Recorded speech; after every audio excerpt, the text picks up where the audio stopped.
everyone, today I'll be reading to you Trust Me, Jack's Beanstalk Stinks. The story of Jack and the Beanstalk as told by the giant. Written by Eric Braun and illustrated by Cristian Bernardini. People think it's easy being a giant. You get to be rotten, grumpy, and loud. You're big and tough.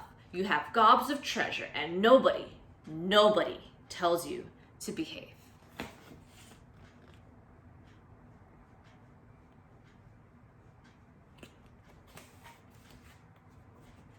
Giant life is no picnic though. It's hard to find shoes that fit. My knees hurt from the weight of my huge body, and I'm always hungry, always. But the worst thing, humans are part of a balanced giant breakfast. But when you're not eating them, they're a real pain. Sometimes they laugh at me behind my back. They call me stinky and fatso. They ring my doorbell and run away. Ha ha ha, very funny.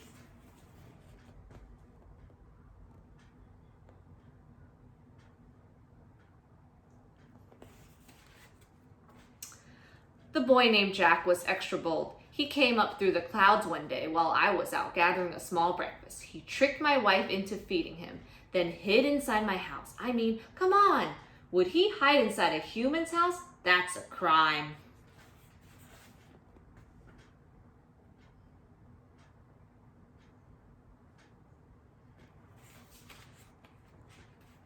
Well, he didn't trick me. I could smell him. He smelled delicious. Maybe you still smell that kitty casserole from supper last night. Fee, fi, fo, fum, I said in giant. This means something like, go on home now, I promise I won't eat you. But he stayed in his hiding place, the little rat.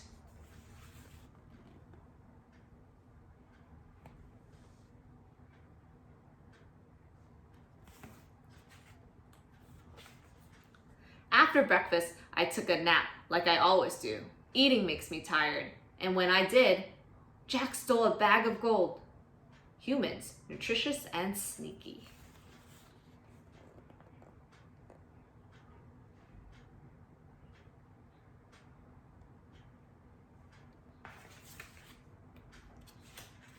Sometime later, Jack came back again and again. He tricked my wife into letting him inside. When I came home from picking up a light breakfast, I could smell him. I knew who it was. Maybe you still smell that little tooth stew from supper last night.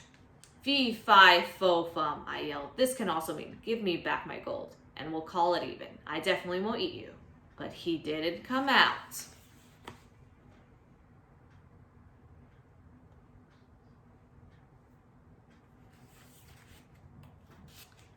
Just like before, I ate my meal and tried to forget about Jack. I relaxed with my goose, the one that lays golden eggs. Soon, I took a little snooze. Of course, that pesky boy couldn't let a guy rest. You know what he did? He stole my goose, the lousy, no-good, miserable thief.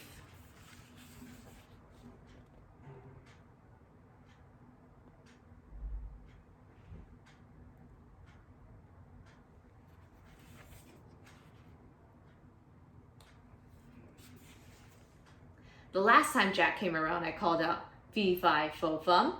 This can even mean, darn it, I'm really angry now. My wife and I searched but couldn't find him. I kept looking, but soon I got hungry. Big surprise! After breakfast, I enjoyed some lovely music. My golden harp sang to me, and the sound was even sweeter than the boy berry pie. I rested my eyes a bit. I finally forgotten about Jack. As I'm reading now, I want you to really pay attention to the experiences the character is feeling. And this is also from the giant's point of view. So I want you to think about how their point of views are different from each other. The next thing you know, my harp is calling, Master, Master! Jack was running off with it, and I thundered after. I almost caught up to them, too, but they disappeared into the clouds. And there it was, a big beanstalk. Jack was climbing down it. Well, I'm a smart guy. I know a dangerous thing when I see it. I didn't want to go down there. No way. but then my heart called out again. So down I went, down, down. That stalk was wobbly, but I kept going.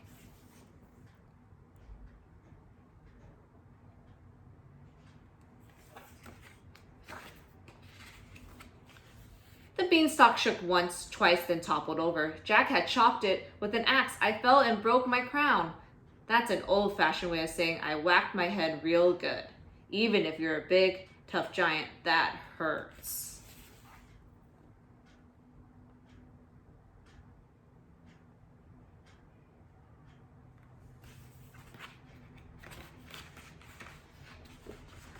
My wife said I shouldn't forget about Jack, but sometimes I still look through the hole in the clouds. Jack and his mother got rich selling golden eggs. They fattened up nicely, and Jack got married. My golden harp sang at the wedding. It was a lovely party. I'll tell you one thing. Someday, when my crown feels better, I'm going down there to get my stuff back. Maybe I'll grab lunch while I'm there too.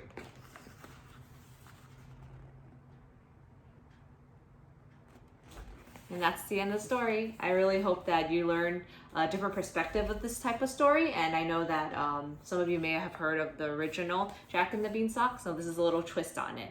That is the end today, and I am looking forward to reading to you guys soon. Thanks for listening.